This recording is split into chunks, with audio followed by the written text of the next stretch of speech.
Greetings and welcome to another edition of Todd Talk, where we take teaching theory and turn it into teaching practice. So in this series of Todd Talks, we have been talking about the idea of group work and students collaborating. So the first one talked about the value of collaboration and how this is a really important 21st century skill for students to possess, because when they get into the workforce, they're going to have to collaborate with others. Even when they get out in the real world, even not in the workforce, they're going to have to collaborate with others, whether it be their family, sporting teams, whatever. The second thing we talked about is how you can use norms to establish the guidelines of how one should behave in a group. By establishing norms at the beginning of the year, it kind of sets the stage for this is the expectation of how one should behave and how one should work when they're in a group. And it goes a long way in helping students to understand what it is they should be doing in groups. And then last week's Todd Talk, we talked about the idea of specific roles. So instead of every person in the group having a specific or having general roles that everyone is doing together, there are more specific roles that are aligned with the strengths of those students to enable them to be able to, contribute well to their group because that is a strength of theirs. And so today's Todd Talk, we're going to talk about the idea of self and peer evaluations. One of the most challenging things when you're having students work in groups is you as the teacher being able to observe everything. Even if you're sitting at your desk watching the class, you can't necessarily be privy to all the conversations, or you're not seeing all of the work that's being done or the work that's not being done. And so the question becomes, how can you get another set of eyes in the classroom to help you to evaluate how students are doing in groups? And the answer to this are self and peer evaluations. Self and peer evaluations does a couple of things. First off, as mentioned before, it gives you another perspective of how someone is viewing someone doing their work in the group. So if there are 4 group members, 3 other people are going to be able to tell you their perspective on how this one group member has been working. The second thing it does is it empowers kids because it allows them to be part of the grading and learning process. So I would take their self and peer evaluations, and that would be part of the grade. So they knew that what they were doing, had some credence to it. It had merit, and so they felt like it was important for them to do a good job with that. And so it wasn't just the teacher handing down things or the teacher making decisions or judgments. As the teacher, I was collecting all this information, my own personal observations, the observations of students to themselves, and the observations of students to one another, in order to inform the grade that they would get when they were working on this particular project. So how do you go about doing these self-peer evaluations? So the first thing that I would do is I would have students evaluate one another on their contributions to the group based on those norms. So the norms that we had, that was kind of like the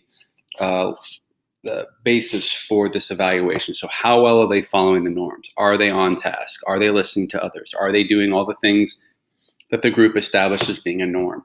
And so this kind of served as the criteria of the evaluation. The next thing I did is I wanted to make sure that students had a justification for the evaluation. So when they gave a letter grade or a number or whatever, they had to justify that. And they had to justify that and show what it looked like. And I told them the difference between those two. So if you say he did great work, it doesn't really show what he did. But you may say he got 2 or 3 pages of notes, or he found 5 helpful websites or something like that shows what great work looks like. And so similarly, if a student did poorly, it says the student did not contribute. What do they mean by that? So the rest of the group worked on, this aspect, and the student was off on other sites goofing around or something like that. So they're showing, not telling, what this evaluation looks like. I found it very valuable to take formative snapshots of the group work rather than one summative one. And the reason is this. When you do a summative one at the end only, this tends to reflect what the overall grade was. So in other words, if the group gets an A on the project, they're all happy. And as a result, they're all going to grade each other, favorably in most cases, not always, but in most cases. Similarly, if the group got a poor grade, then they're all going to blame one another, and they're all going to, grade, unfavorably to reflect that. When in actuality, that may not be the case. So what I found to be more accurate is to take these formative snapshots where every couple of days students were evaluating themselves and their group mates, and together it put together a collective picture of that student's work. Because one day the student may have an A, another one they may have a B, in other words, they may have a C, and that balances out to being B work.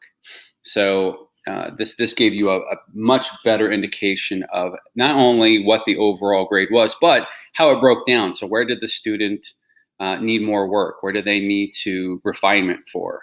Things of that nature. So I did have it count as part of the grade. So it factored into the overall group grade. So if the grade got a B on a project, and one student got really favorable peer and self-evaluations, that may push them up to an A. Similarly, if a group got a B and a student got very unfavorable reviews, self and peer evaluations, then that may take them down to a C. And I felt like this kind of normalized or created a more accurate grade of what the students were doing in groups. And so, I told them that it was going to count as part of the grade, and it factored into it. And so I took their evaluations along with my observations to complete a whole view of what that would have looked like.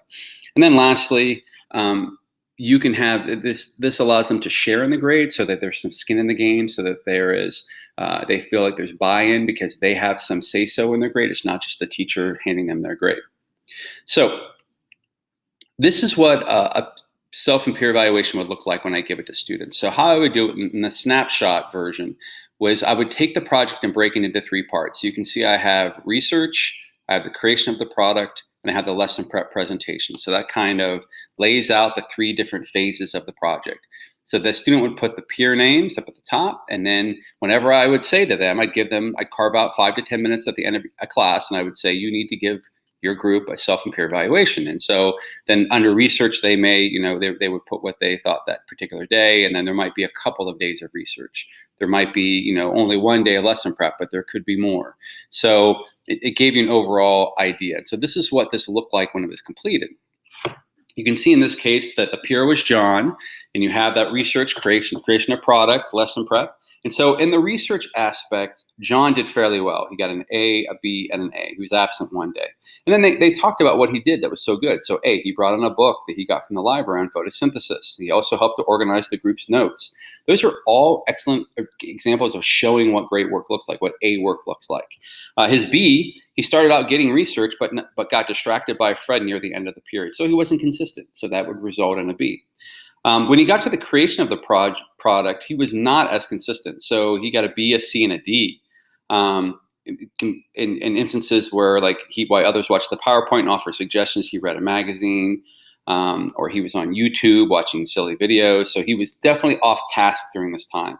And so as the teacher, when I'm going to go back on this, why this because this is unstructured, or why would he be goofing off during this time when he wasn't before? And then lastly, they broke down the lesson prep presentation. And so they gave him a C because it didn't take on much of a leadership role and presented only 2 slides out of the 20.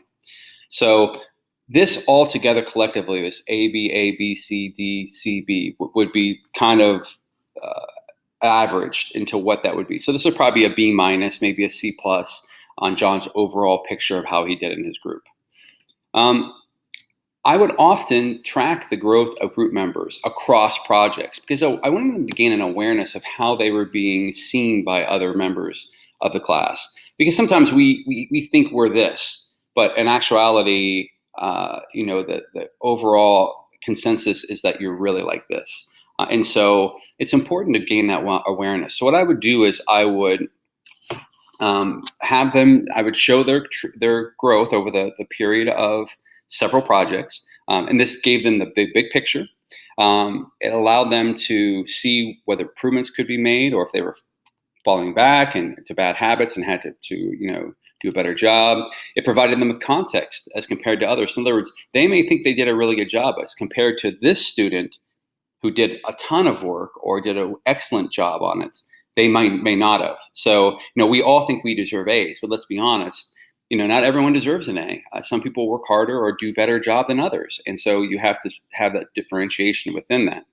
So this is what it kind of looked like. So I wouldn't give student names, but I would assign them a number. So for instance, for student number 3 here, they got an A minus on their first project, a B plus, and then straight Bs. So that student might reflect back on what did I do on project 1 that got me the A minus? What was I doing differently that I could be doing in these projects to raise that grade? Similarly, there are students that have greatly improved. So you have this student here that started out with a B plus, but then they started getting an A minus, A minus, A. So they are pretty consistent in getting the A and doing really good work. Here's another student, student 7, that went kind of downhill. And so again, they would have to ask themselves why that was. And so, and also, you see, it shows the entire class's grades. You don't know what grades go to whom, but what you do see is if you know you are number 2 and you've got a B plus, A minus, A minus, A minus, A minus, then that puts in context with how others are working, so that you are obviously a better or a more productive group member than number 7 or number 12 for that matter. So it puts things into context. Some of the reservations that some may have in doing self-peer evaluations are, might the students collude and give themselves all good grades when in fact they didn't deserve good grades? I've found in my experience this not to be the case. First off, it's a combination of the self-peer evaluations and my own observation. So I know if 2 people have given themselves really good grades and I deserve something very different than that, that's going to trump their self-peer evaluation. And then I'll have a conversation with those students about how accurate they're being with their evaluations. But this was very rarely did this occur. In most cases, a lot of students have a strong sense of fairness. And so they want to make sure that people are getting credit for what they deserve and that they get credit for what they deserve. And so often what I would do is I would have them do their self-peer evaluations, but they weren't, anonymous. They were, because otherwise, how does the student grow if they don't know what they're doing that is not up to par? How do they continue to do things that they're doing well? And so I encourage students to share their self-peer evaluations. And again, this made it so that they wanted things to be fair. And so they were going to have a more accurate depiction because they were going to be sharing this with their group mates and to speak honestly about their work in the groups. And so the other one is that, students having something to do with the grade. So you might get some parent pushback. In the 10 years I did self-peer evaluations, I never once got a call or an email from a parent saying that was unfair. I think if you have a good reason for doing it at Justification and you can explain that well, you have nothing to worry about. In fact, again, it's about that striving for fairness and to make sure that the grade is accurate.